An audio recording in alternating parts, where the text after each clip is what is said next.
Think about it. In most big events, it's the little things that can make or break them. In 1986, the Space Shuttle Challenger was lost due to a cheap O-ring that probably cost less than a few dollars.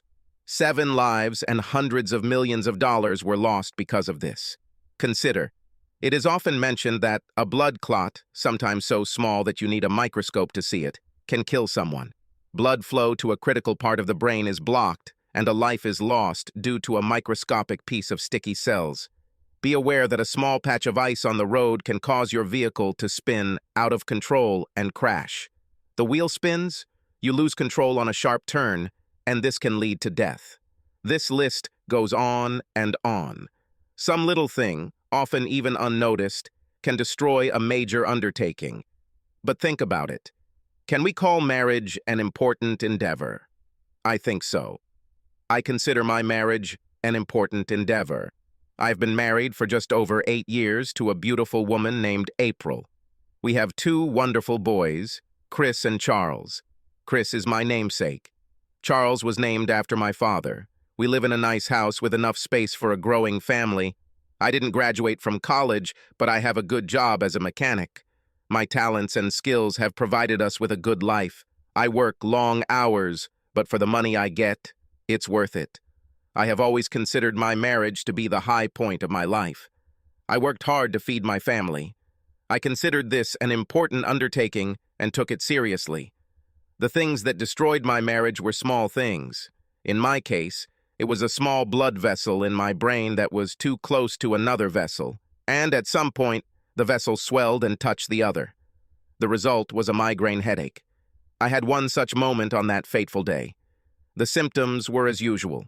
The light was painful, the sounds were increasing, and the smells were terrible. It hit me suddenly and without warning, just a blinding pain that took me by surprise. I immediately realized what it was. The problem was that I didn't have my Imitrex inhaler with me, so I had no way to stop or alleviate the pain. The pills I carried with me were not as effective as the inhaler and would take time to reduce the pain to an acceptable level. I couldn't work with such pain. I staggered into my boss's office and told him the bad news. He panicked at my concern, called his secretary Penny and told her, "Take him home. Damn it, and don't let him drive, for God's sake. Go, now!" Penny helped me up, and she and my boss carefully led me out the door and down the hallway toward the exit. Penny led me outside and helped me lean my back against the wall as she walked to her car. I couldn't stand the light, so I kept my eyes closed and my hands to my temples, pressing them as hard as I could to numb the pain. Once in the car, I leaned back in the seat and tried to tune out everything. The pain was severe and getting worse. I was almost blind. The light forced me to close my eyes tightly. The sounds were now just an unbearable buzz in my head, and the smell was disgusting, causing my stomach to rebel. Since Penny knew where I lived, I didn't have to say or do anything while she was driving. It seemed to take forever, but eventually she stopped the car, walked around, opened my door, and pulled me out. I walked, following where she led.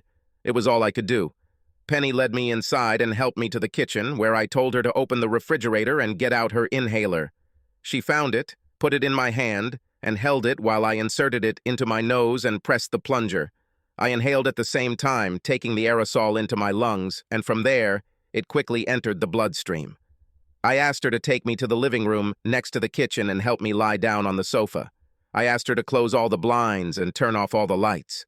She did so, waited a few minutes until I told her that I could already feel the beginnings of relief, and she left. I thanked her for driving me home and welcomed the silence as she left. I must have fallen asleep quickly once the pain began to subside, because sometime later I woke up to voices. The room was very dark, so I knew it was later in the day. When I remembered where I was, I immediately noticed that the pain had disappeared. I felt like I had been beaten, but that was just a remnant of a migraine.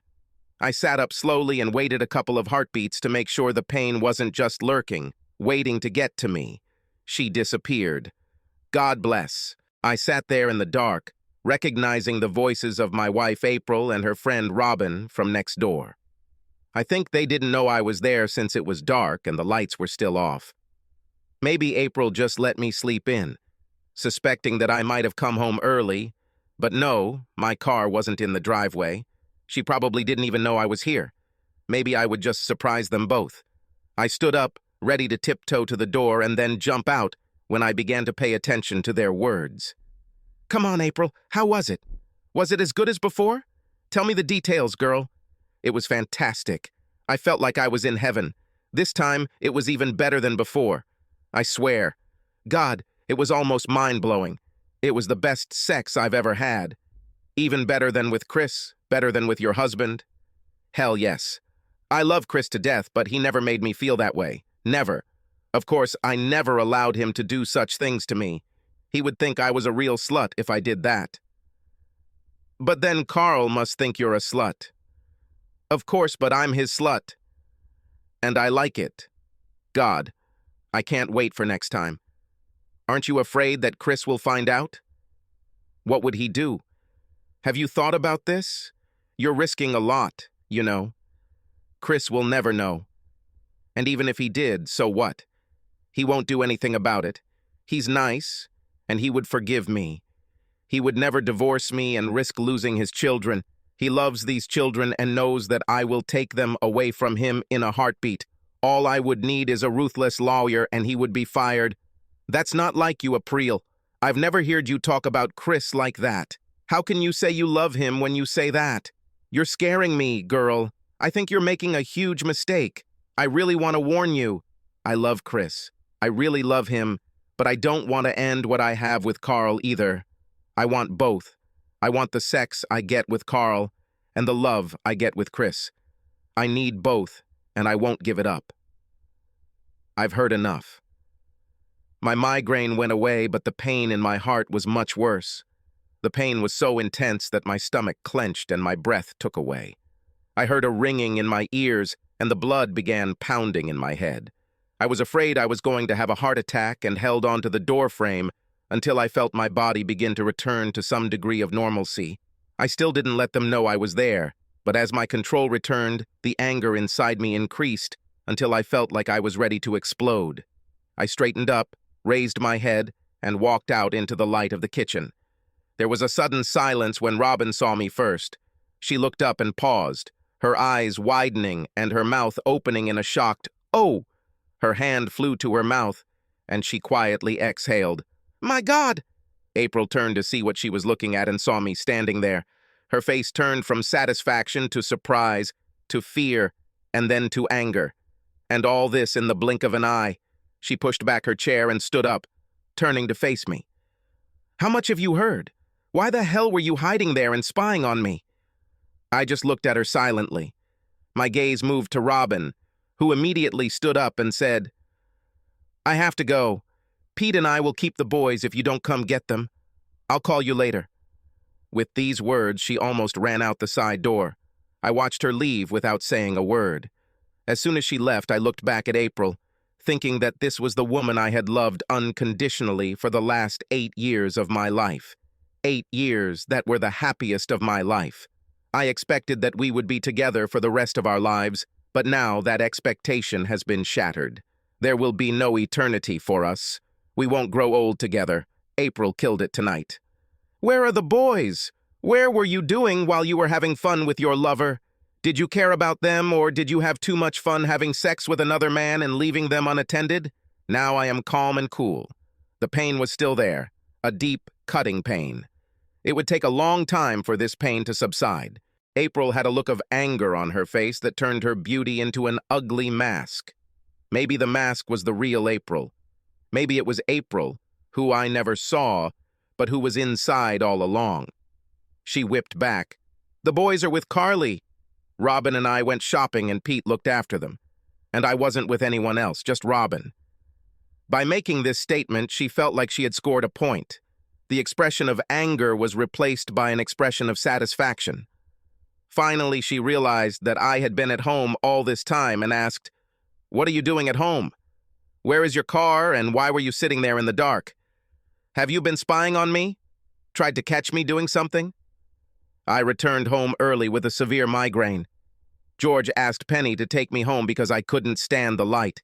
I took my Imitrex and fell asleep. I've been home since then. I felt a quiver in my stomach, and an unmistakable urge to vomit overcame me. I stood up and continued on my way, heading to the bathroom. Your voices woke me up, and what I heard made me sick. I need to go to the bathroom, so... With these words, I ran to the bathroom and tried to spit out my stomach through my mouth. It wasn't successful, but my body definitely tried. I sat on the bathroom floor, my face pressed against the cool porcelain as my body slowly relaxed. My stomach finally stopped rebelling and my breathing returned to normal.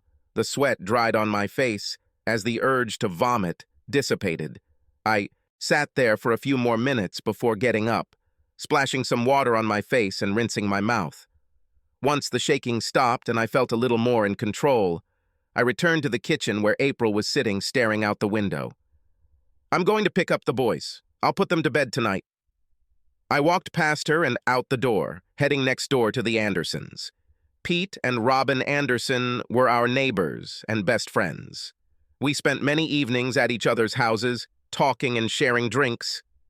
Yes, best friends, damn it, I thought bitterly. I wondered what Pete knew. I should have asked. I walked up the steps to their back door, knocked a couple of times and entered. Robin sat in her kitchen with a cup of coffee in front of her and talked to her husband. I think she told him. He looked up as I entered, with a look of pity on his face. Robin just looked scared.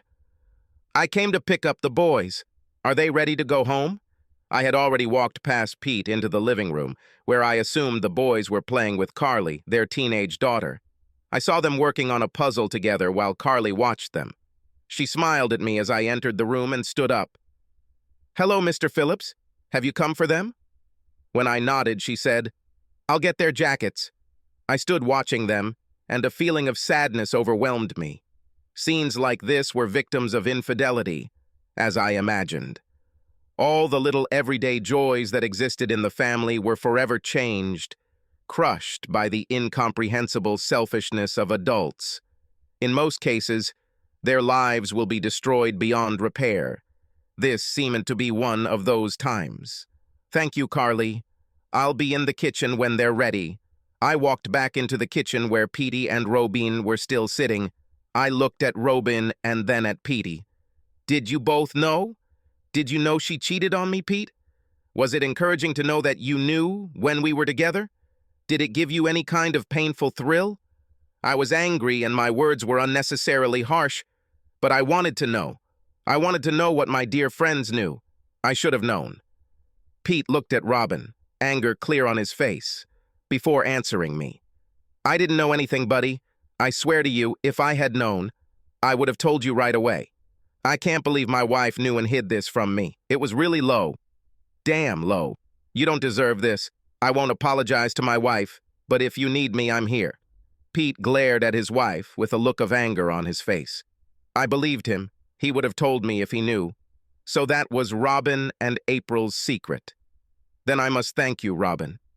Thank you for letting me become a laughingstock, a cuckold, a weakling who didn't need to know his wife was having fun with another guy. I hope this makes you feel good knowing what you knew was thinking about me when she told you the details. I turned around when I saw Carly out of the corner of my eye. I quickly put a smile on my face as the boys walked out, each with a cookie in their hand. I prayed that she hadn't heard my last comments, but judging by the look on her face, that wasn't the case. This would be the last time Robin would be with my boys. I will make this my goal. I didn't know how to do it, but I would try. We entered the house through the back door where the boys ran upstairs to their room to get dressed for dinner. I walked through the empty kitchen into the living room where April was sitting. She kept the light on, sitting in the dark, as did I, as I listened to the end of my life. I walked in, turned on the light on the table next to the sofa, and opened the curtains to let in the fading daylight. All I could see was a room filled with shadows, dark corners symbolizing the hidden secrets that my loving wife kept. April looked terrible. Her eyes were red, still shiny from crying. Her face was pale and drawn, her shoulders hunched. All the anger and belligerence had flown away, and she was now the scared woman I expected. However, it was a little late for that. And instead of giving me hope, I felt disgusted. Was she remorseful now? Now she's scared? I couldn't accept such a big change in just 10 minutes. No, this was the first salvo in the battle for supremacy. This was an unfaithful wife who kept secrets and hid her infidelity from me. This face expressed deception and cunning, not regret. I looked at her and asked the first question that came to mind. Who is he? What does he have that I don't? She just looked at me without answering until I was sure she wasn't going to say anything. I was about to turn to leave when she finally spoke. Who he is doesn't matter, and it has nothing to do with you. Chris, I'm so sorry you had to find out this way. I never wanted you to find out. I never meant to hurt. You like this. I'm so sorry you heard what I said to Robin. You have to understand. You must. It's funny. There was no, I'm sorry I did that. It wasn't, I wish this never happened. It wasn't, this will never happen again. Just sorry I got caught and you had to figure it out. I shook my head, sinking into the soft, deep chair she had bought me for our 5th anniversary. I still loved it, but now it was just a chair. Please, you have to let me explain this to you. This doesn't have to be our end. We can continue in the same spirit as before. We can, if you just try to understand. You will do this? She looked at me with a pleading expression that I had seen before, when she wanted something that I didn't agree with. Lying, bitch. Can you tell me it's over? Can you promise me that you will never see him or be with him again? You will do this? I kept my voice calm, my body tense, my hands gripping the arms of my chair, squeezing, keeping me under control. April looked at me with wide eyes, tears streaming down her cheeks. She didn't answer me. That was enough for me. She won't stop. I heard her words to Robin.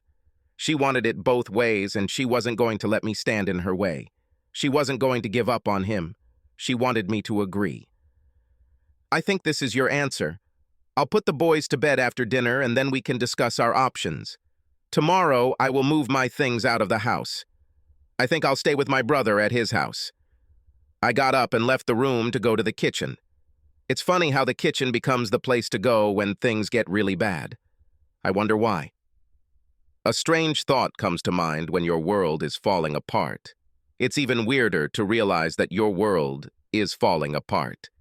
April got busy making dinner for us, and I took the boys to the playroom and spent an hour or so with them, just enjoying themselves. We were playing one of their games when April called us over for dinner. We moved with a lot of noise, and I pushed the boys towards the bathroom to wash their hands. Ordinary things, keeping yourself in check for their own sake. Dinner that night was a busy meal. The boys were as boisterous as usual, enjoying each other, the food on their plates, and life in general. Compared to their parents, who sat quietly, each in their own private world, thinking about the consequences and decisions that had to be made. Ah, the joy of growing up and leaving childhood behind. Why do children always want to grow up? They don't know much. They see the freedom that adults have and think that it is unlimited. They see that decisions must be made and see no consequences for making them. They see the independence of adults and associate it with the lack of rules. Adults know better. On the other hand, some don't. Some people see freedom as unlimited, without any consequences for their decisions and without respect for rules. Like April. After dinner, April washed the dishes and cleaned up the kitchen while I took the boys upstairs to bed. We talked and read a couple of stories for an hour until they finally stopped fighting and let me put them down. I walked to the door of their room, dimmed the lights, and watched as they pulled the covers up to their necks and prepared to enter dreamland, where possibilities were endless and new discoveries awaited. My eyes burned and my throat tightened with grief as I looked. This, too, had to end. Downstairs, I sat down in a chair and tried to find something to grab onto. My world seemed to be slipping away, and there was nothing I could do to stop it. I loved April with all my heart, but I couldn't forget the words I heard as I stood there in the dark, listening. Those words, "He never made me feel this way," and "I'm his slut, no." There was no turning back from these words. I felt the love inside me die as I tried to consider all the possibilities. April came in and sat down. We need to talk. I know you're upset, but you have to understand. What I have with Carl is just sex and the excitement of something new. I know it will pass quickly, but right now I can't stop seeing him. This is what excites me and I can't give it up. But this did not affect my feelings for you. I love you, not him. He's just a distraction, nothing more. This will end soon, and we can go back to the way we were. You just have to let it happen. The words flowed like a river, but I could not understand what she was saying. I can't refuse this? I can't stop seeing him? Should I let this continue? Was she crazy or just delusional? Either way, it had to stop. Now, I see you're the only one who doesn't seem to understand. There are no us. There is no we. There is only you and him. That's all there is now. It's all over between us. Finished. End. This is not negotiable, and I will never accept it. You should know this after being married to me for the last 8 years. You cannot know me enough to believe that I will agree to your affair. But Chris, I love you. You are the only man I have ever loved. I don't like Carl. Please try to understand. Give me this time. Please, baby. For the sake of our marriage and our family, give me this time. Take as much time as you want. Tomorrow I will contact the lawyer, and we will split everything equally. I have no desire to hurt you like you hurt me. I just want this to end. Now I was emotionally exhausted and just wanted to go to bed and forget for a while. My headache was a thing of the past. But the pain in my heart was real, and I just wanted to forget for a few hours. But I was not prepared for what came next. Then, damn you, no divorce. I will fight you every step of the way and take everything you have. I will make sure that you do not get custody of the boys, and I will limit your visitation rights in every way possible. If you don't give me what I want, it will cost you everything, and I'll still have Carl. You can't stop me. Know that. I listened to this speech, and then it dawned on me that this marriage had already ended a long time ago. This degree of anger and disrespect was not sudden. It was planned and well thought out. She never worried about hurting me. If that were the case, she would never have done it in the first place. She would have ended this before it even started. Instead, she anticipated that I would find out, and instead of ending her affair, she decided to hurt me as much as possible. There was no love here, only greed and the desire to humiliate me. I watched her as my anger grew. I know my face showed her that she had gone too far. Her expression, distorted by the venom in her words, changed from satisfied to fearful.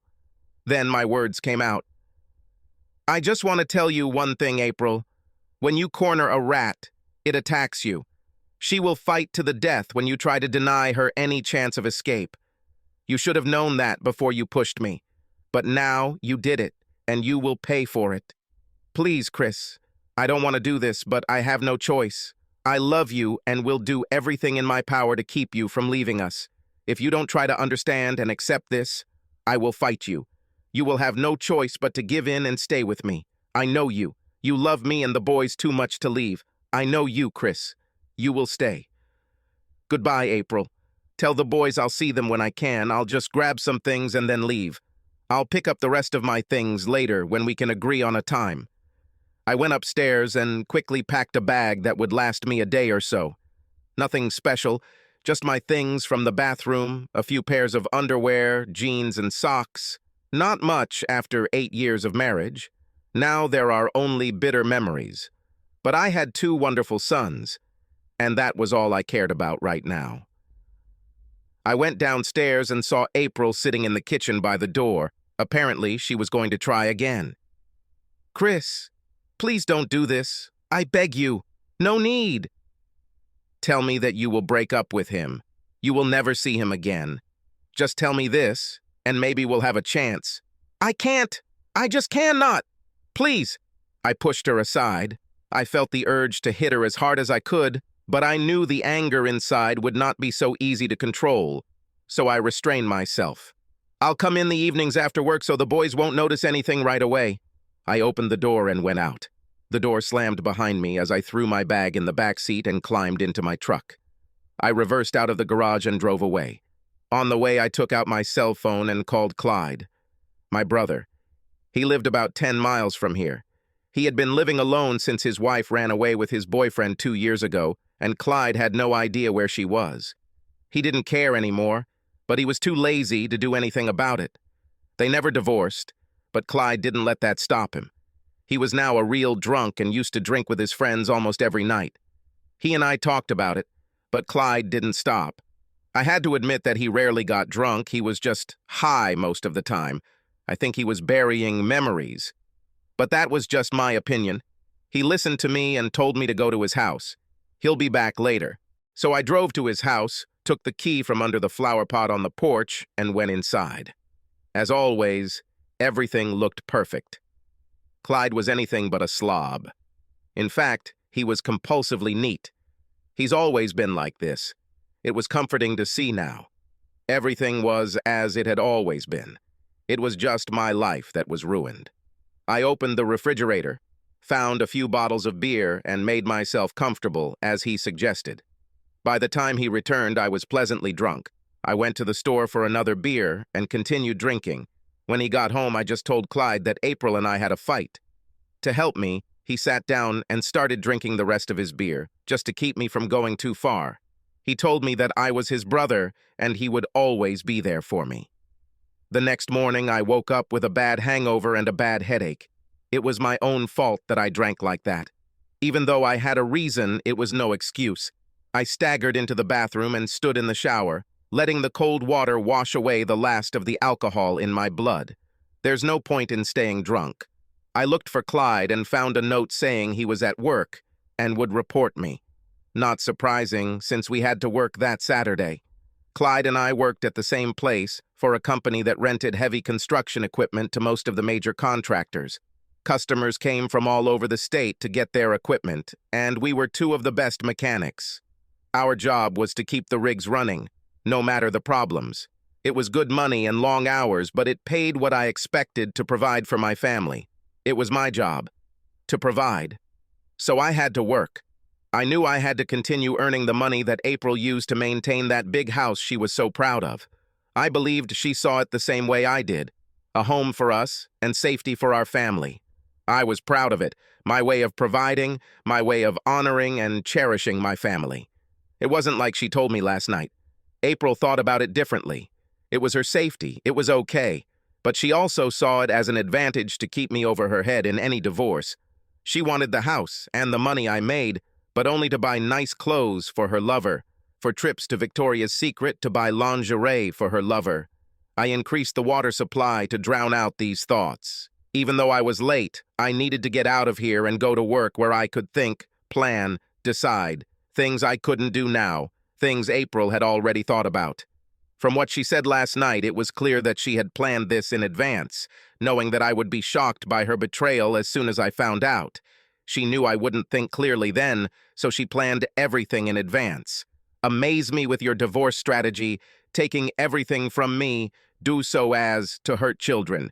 Make it seem like it was my fault if I didn't approve of my wife having fun with another man. Make me the bad guy. She stacked the deck correctly. She shoved it in my face to force me to let her have sex with another man.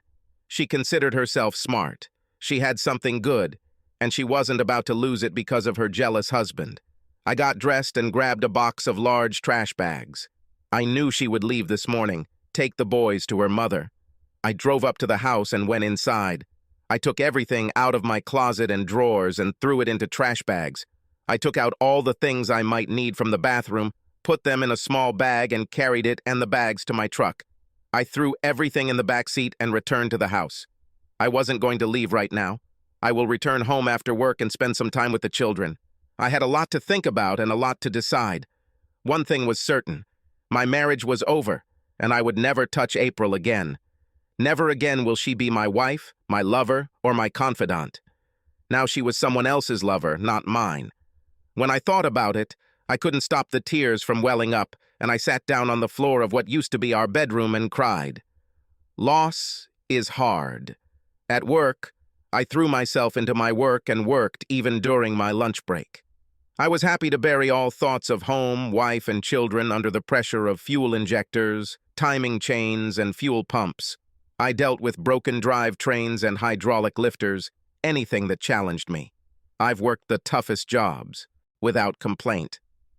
I was like a man possessed, and was still doing it 10 hours later when Clyde tapped me on the shoulder to take a break. "Dude, come on! God, maybe you can take a break? You make us all look like lazy bastards." He stood there and waited for me to stop, with a stunned look on my face. "Sorry, little brother.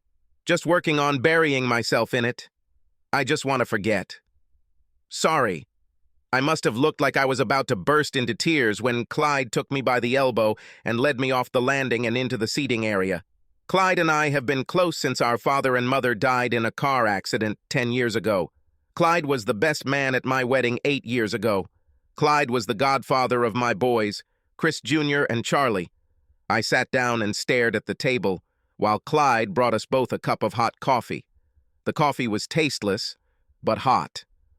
"Okay, talk to me. Tell me the whole story and don't leave anything out. Start talking." I started talking and didn't stop for the next 10 minutes. I told Clyde everything. All the shame, humiliation, contempt that April showed me, and I even told him about the threats she made. The ones she planned to use to keep me from doing anything that would ruin her sex fest. She tried to make it impossible for me to do anything to stop her or get back at her without giving up everything. She did it voluntarily, and now she wanted me to accept it. I told Clyde about the look on her face when she humiliated me when she told Robin about the sex, and how wonderful it was. The contempt on her face when she threatened me that she would take everything from me. She made it clear that her lover was too important to her to give up. Clyde was shocked. He knew April well, always thought of her as a good woman and a good mother. His brother never hinted at any problems between them, and he assumed their marriage was strong. Now this has happened. Clyde looked at his brother and saw the pain and suffering he was experiencing. It was painful just to see it. Chris was a good man, a reliable father, a great provider, and through it all, someone the guys in the garage knew they could always trust to be there for them. Over the years, he has helped more than his fair share. Clyde started to get angry. How could she do this to him? What the hell is wrong with her? His anger began to rise as he looked at his brother and best friend, broken and beaten. "Chris, listen to me. You're not going to accept this, are you? You have to do something. Let me and the guys help you. It is unbearable." He looked at me with concern written all over his simple face. It was caring for me. I felt it. I looked up with a hopeless expression on my face. "What can I do? She will take everything from me if I divorce her. Child support, support for her, house, car, everything. You know I would never take anything away from my children. She uses children as weapons against me. She knows I won't hurt them. And now the idiot with whom she is having fun will replace their father. He's a jerk who thinks it's okay to have sex with someone else's wife. I can't do anything." Clyde shook his head and growled, "To hell with both of them. You know I loved April like a sister. But now she's made her bed and she'll have to lie in this. We have to go after them both. The first thing we have to do is find out who he is. This is the easy part. Let me make a couple of calls. Then we can talk." I just shrugged. "Okay, but I don't know what you think I can do. She doesn't tell me anything about him. So what? We will find him and rot him like anyone else. And you know you can never get April back, right? What she did makes it impossible. She will never respect you again if you agree with what she does." "No way, dude. Now she is another man's toy." I was surprised for a second, but then a slight smile appeared on my face. "You are right. She is no longer my loving wife. Last night I learned how quickly love can turn to hate, and my hatred for her today is stronger than my love for her last night. She took it from me and turned it into something that would come back to hurt her." I told her about this. We talked a little more then. Finishing work without any overtime, we went to a small bar not far from work. None of us planned to get drunk. This was a business and plans had to be made. Clyde called a few more people, and we sat down and made a plan. I was amazed at the support I received from my friends. They didn't ask any questions. They just wanted to know how they could help. Together, we came up with a workable plan. At 7 that evening, I pulled into my driveway and walked into my house. Funny, I thought as I entered. This was no longer my home. It was just a home. I walked into the kitchen, took off my jacket, and walked into the living room. There I saw April sitting in her chair, watching Chris and Charlie, our 5-year-old twins, playing a video game. I stood there with that picture forever etched in my mind. I looked at April. She watched me while I looked at the children. There was a slight smile on her face, a smile that I now understand. This showed her contempt for me and her contempt for this whole family idol. It was all a lie, a huge lie, with her as the liar. Now I could see and understand. I answered her with a contemptuous look, but not a smile. When I turned away, she looked down. I went into the kitchen and looked into the refrigerator. I grabbed what looked like leftover fried chicken and mashed potatoes and put them in the microwave to reheat. I wasn't hungry, but I needed something to do. I had planned to talk to the boys before they went to bed, but Clyde talked me out of it. I had to put it aside for now, but when I talk to them, it will be the first step in the battle that began in April. I would have lost, no doubt, but I would have died fighting. I sat down with my plate and began to eat slowly. Nothing tastes good, but it was necessary to maintain my strength. I needed to collect my thoughts. I had eaten about half of it when April came in and sat down across from me. I glanced at her but returned to my plate and continued to eat methodically, chewing slowly. I said nothing. I had nothing to say to her yet. "Have you calmed down after last night? Now can we talk like civilized adults?" I looked at her in surprise. Civilized adults? How about a cheating slut and her cuckold husband? It was more realistic. Instead, I decided not to say anything. "Aren't you going to talk to me now? Are you going to act childish and keep quiet with me? I thought better of you, Chris. We must think about the children now, so you must remember your place in this house as their father." Am I really their father? Now this makes me wonder. Maybe I should check this with some tests. No more. No anger. Just a simple statement. April's face darkened with anger, and she was about to say something when I simply continued, "Be careful, April. Children will hear you if you start screaming. Do you remember the children? The ones you accused me of forgetting last night when I got angry? Well, now you have to remember. You have to think about what you've done to their world. Not only did you have fun with another guy, you ruined our entire family. Think carefully, April." April stopped, lowered her voice, and hissed, "You didn't seem to think much about what I said last night. I expected you to overcome this and return to your normal life. Nothing will change here at home. I still love you and you are my husband. That hasn't changed. Neither you nor the children will be deprived of a single familiar thing. I keep my activities a secret and only do my business when they are at school and you are at work. You don't have anything to lose as I am always here for you." I didn't answer. I just kept eating, chewing slowly and methodically. I kept a straight face and did not react in any way. My eyes were empty when I looked at her. When I did this, I didn't feel anything inside. Interestingly, my words meant nothing, but my eyes told her everything. It started to slowly sink into April as she sat there. For the first time, I saw a slight shiver of fear run through her body. "What are you going to do? Are you going to make things difficult for me?" "I was hoping that you loved me enough to let me have this time to myself. I told you last night that he didn't take anything from you and that I will always be there for you. Why can't you understand this?" April was now getting emotional while I just stared at her while slowly chewing my food. Finally, I swallowed and said, "I think you should wait to discuss this until the kids go to bed. I listened to you last night when you spoke. I didn't like it, but I listened. Now I will not have this discussion while the children are still awake." April seemed to calm down at this and started smiling again. "Thank you for this. I think you were right about some of what you said, but you hurt me with your words. I'll take the boys upstairs soon and then we can talk." She walked past me, placing her hand on my shoulder, I flinched at her touch and she pulled her hand away. I couldn't suppress the disgust I felt from that simple touch. I was with the kids and tried to be myself. It was hard knowing that everything would change, but I've accepted that April's actions ruined it all for me. Maybe I should just be a good cuckold and accept her terms. Wait until she finishes with another man. After all, didn't she say she still loved me and wanted to stay married to me? But I knew I couldn't do it. Not now. Not ever again. It was after 9 when April walked into the room where I was sitting. She sighed heavily, sank into a chair, and smiled. I put them to bed, and they fell asleep. Now they are almost too big to put to bed. They say they are going to bed, but I know they turn on the light after I leave and read.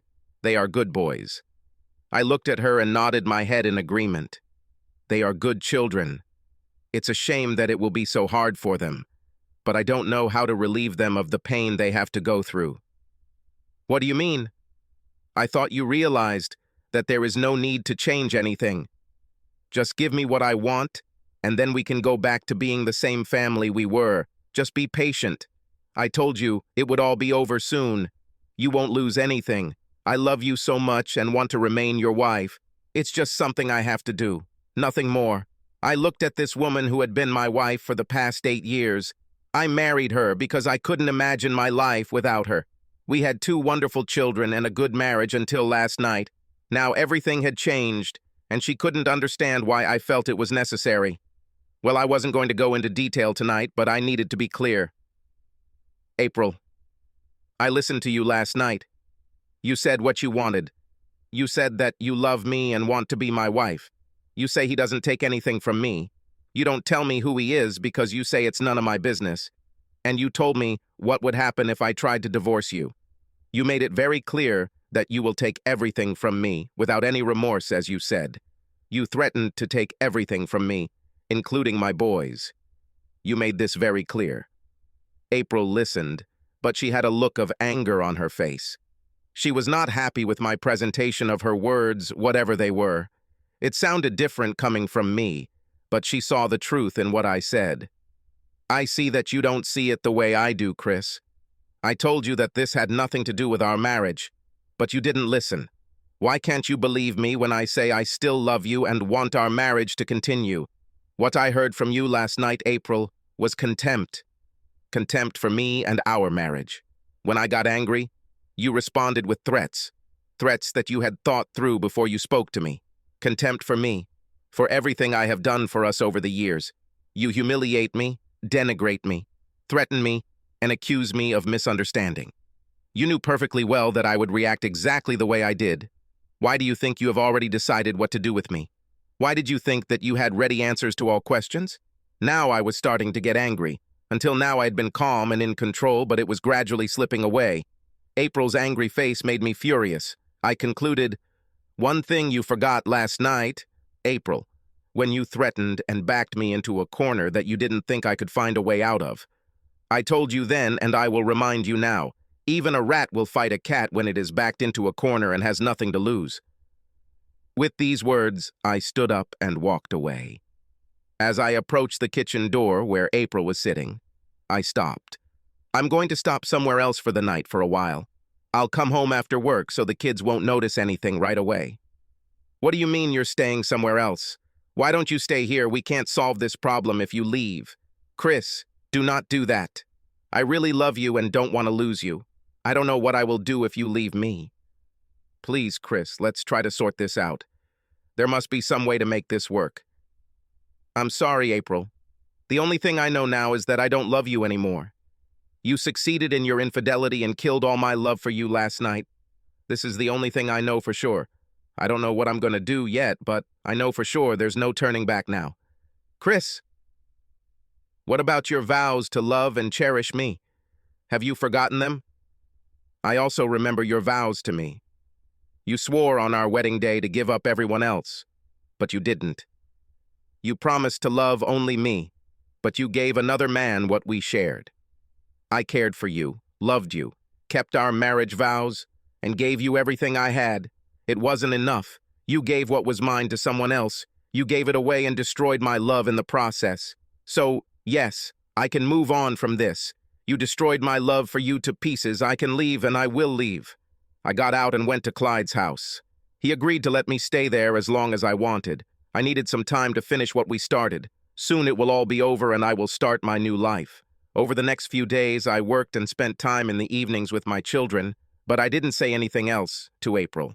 She tried to talk to me several times, but each time I walked away from the conversation. One day she yelled at me, but I just grabbed my keys and left without saying a word. At work, during a break, one of the gang members came by to tell Clyde that everything was ready and they should have something in a few days. All we had to do now was wait. Just be patient. Nothing changed until the next week. Every evening I returned home to an increasingly nervous April. The kids didn't seem to notice anything special, but Charlie asked if I was working hard.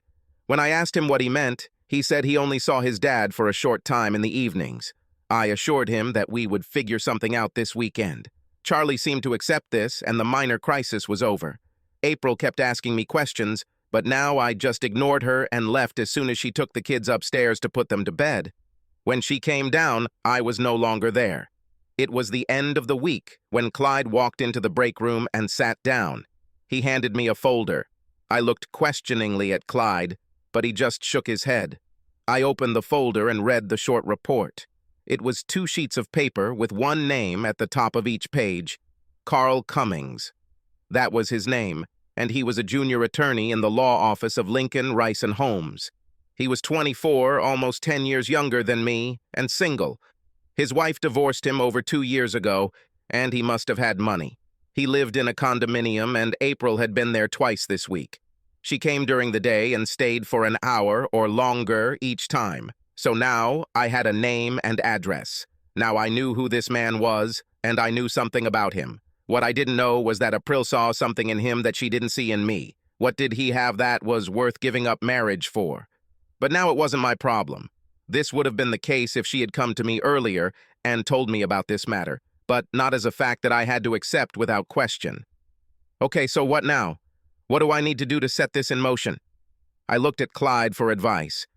Clyde seemed to be the one in charge, even though I was the one with the problem. I was lucky to have friends and a brother like Clyde.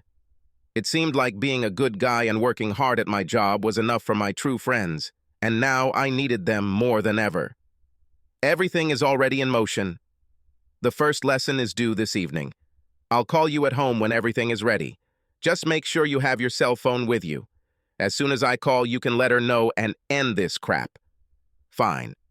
The knowledge that this would be done did not bring any satisfaction. This was not the way I wanted to do it, but April and her lover had me cornered, and now I was fighting the only way I knew how.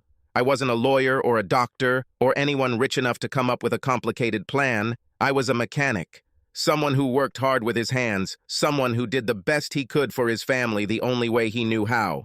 Hard, honest work, pride in his ability to provide for those he loved. And I loved April with all my heart. But my wife was not satisfied with this. Well, so be it. My plan suited my world, and she would see it very soon.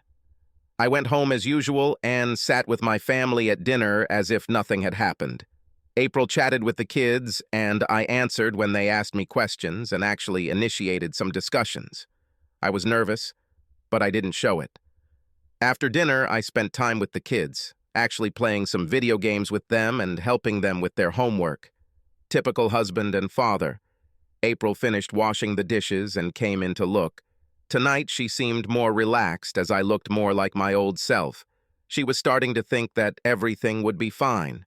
While I was playing video games with my boys, Carl Cummings was just leaving his office building, heading to his car to drive to his apartment on the other side of town. He thought to himself how wild April had been when they met 2 days ago at his apartment. She longed for him. This was the first time she agreed to please him below the belt. When he asked her what the occasion was after they showered, she said her husband found out. He was shocked, but she told him not to worry. Strange, he thought. Knowing that her husband knew what she was doing made her even more of a slut. Best sex for him, so he didn't care. As he passed the alley on the way to the parking lot where he had parked, he felt a jolt and, staggering, began to fall sideways. As he balanced, trying not to fall, someone grabbed his arms and pulled him along. He was dragged along the alley towards the courtyard at the end. He was pressed against the wall of the building and held by two men, one on each side. He tried to make out their faces, but they were wearing black ski masks. However, both were big, and he began to be afraid. He didn't have a lot of money on him, and he didn't wear an expensive watch, so what the hell did they need? A third man stood in front of him, also wearing a ski mask and gloves. He put one huge hand under Carl's chin and lifted his face. A rough voice asked, "You know a woman named April Phillips, asshole?" Hearing this name, Carl suddenly felt a chill run down his spine. Oh, shit. Jesus Christ. So that's what it's all about. Her fucking husband? She never told him he was so big. Shit. No, I don't know anyone with that name. He was shaking, but he had to try to deny everything. The big man hit him in the ribs, causing such severe pain that he lost his breath. He saw the stars circling in front of him. The pain was severe and frightened him greatly. I'll ask you again. You know a woman named April Phillips, asshole? The lie didn't work, so Carl didn't deny it anymore. Yes, I know her. Please, God, let me get out of here alive, he thought. You will never see or speak to her again. Do you understand me? The big man was waiting for his answer. I understand you. Okay, maybe it was just a warning. Okay, he could accept that. I want to be sure that you understand this exactly. My friends and I are not sure that a brat like you who seduces other people's wives is very smart. So we're going to make sure you really understand. With these words, they stopped pressing him against the wall. As he tried to regain his balance, the first blow kicked him in the crotch and he doubled over. However, he was not allowed to fall, and the next blow landed in the ribs. He felt a click and realized that the rib was broken. The next blow broke his jaw, and the pain nearly knocked him off his feet. He felt the next few blows between his legs, but after that, fortunately, he lost consciousness. They must have kept hitting him until they finally stopped. They brought him back to consciousness and told him that they wanted him to remember a few words. They repeated this over and over again.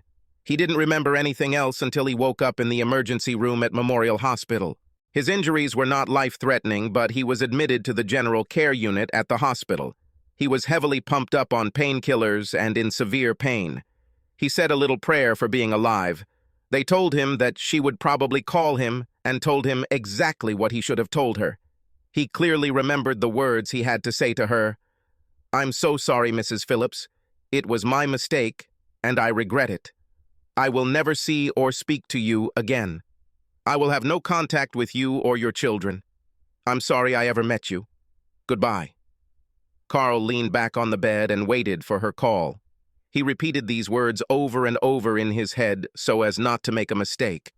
They told him that if anything didn't go the way they wanted, they would know about it, and he would pay double. He repeated them to himself again, just to be sure. He told himself that he would never hit on a married woman again, no matter who she was.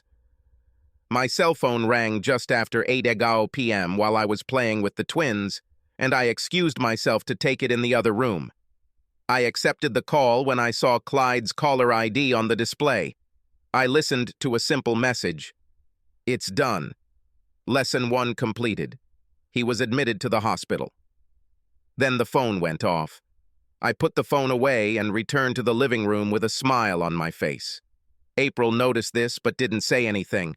However, she smiled, thinking it was good news. Finally, April took the kids upstairs and looked at me questioningly. I said, I'll be here when you come down. She smiled widely and then stood up to put the children down. I went into the living room, sat in his chair and waited. Now it has begun. Pay. April came in with a coffee pot and 2 cups. I think we could talk a little more. You seem more resigned to the way things are. I am so glad. I was afraid that I would lose you, and it would break my heart. I know you don't believe me, but I love you so much. I can't lose you, not over something like this. It's so trivial compared to what we have. You should know this. I watched her while she spoke. She was still beautiful to me. After all, this was the woman I had loved for so long. I planned to spend the rest of my life with her. Growing old together. Plans, dreams, now everything is in dust. Well, let the end begin now. April, I have something to tell you, and I want you to listen to me very carefully. I know your lover's name is Carl Cummings, and he's a junior associate at Lincoln, Rice and Holmes. I know everything about him, and I know that you saw him twice this week. April was surprised and seemed about to say something, but I waved her to shut up. That's the problem. You threatened me with divorce. When I expressed my anger, you threatened to take away everything I have. I remember your words exactly. They are burned into my brain. You said, "I'll take everything you have." You said more, but those were the words I remembered. These were words of contempt that destroyed our marriage. These were the words that should have driven me into that corner where I had no choice but to let you have sex with another man while I stood by and watched. I told you the next night that cornered rats fight back. Now I saw the first signs of fear and pain on her face. She had no idea what was in store for her, but she was smart enough to know that it wouldn't be something she liked. Her shoulders rose and her head ducked in instinctive defense. I know you told Robin that I never made you feel the way you felt with him and that you were his slut. I'm not sorry that this has to end in a way you won't like, but Mr. Cummings has been told in no uncertain terms that his time with you is over. He will never see you again or have sex with you. Never. He was also instructed that he was never to talk to my boys. He agreed. I watched the shock and disbelief on her face as I continued. I will file for divorce, but there will be no alimony for you. I am filing on the grounds of infidelity. There will be child support. My sons will want for nothing. As long as you take care of them, I will make sure you have the means. However, you will have to work if you want something for yourself. I will fill out all the documents, and you will be served. April stood up, anger burning on her face. You're crazy if you think I'll agree to this. And I'll take you to the cleaners, just like I told you. Just wait and see. April was scared, but still belligerent. She was going to bluff until the end, just like she had planned. Why don't you call your Mr. Cummings right now? Let's see what he says. Oh, wait.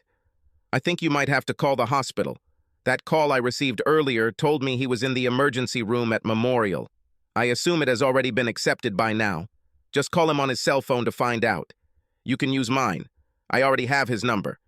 Susan looked at me in horror. What have you done? What did you do to Carl? Oh my God! Chris, what did you do? Why, April, are you even asking me?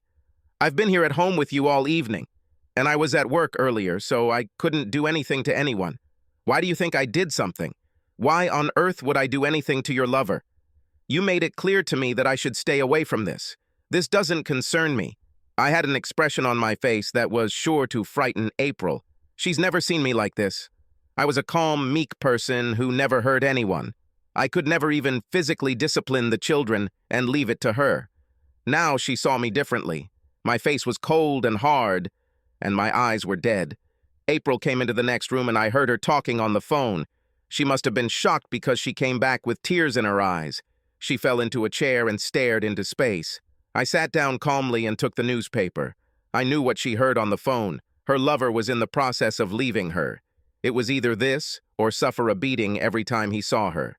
That was the promise made to him by the 3 very large men who picked him up as he was leaving work today. They explained to him exactly why he was being picked on and what he should expect if he ever saw or spoke to April again. They wanted to be sure he understood. April wiped away her tears, took a deep breath, looked at me and said, "Well, it looks like you won. Carl told me he never wanted to see me again. He said that all my things would be sent back to me.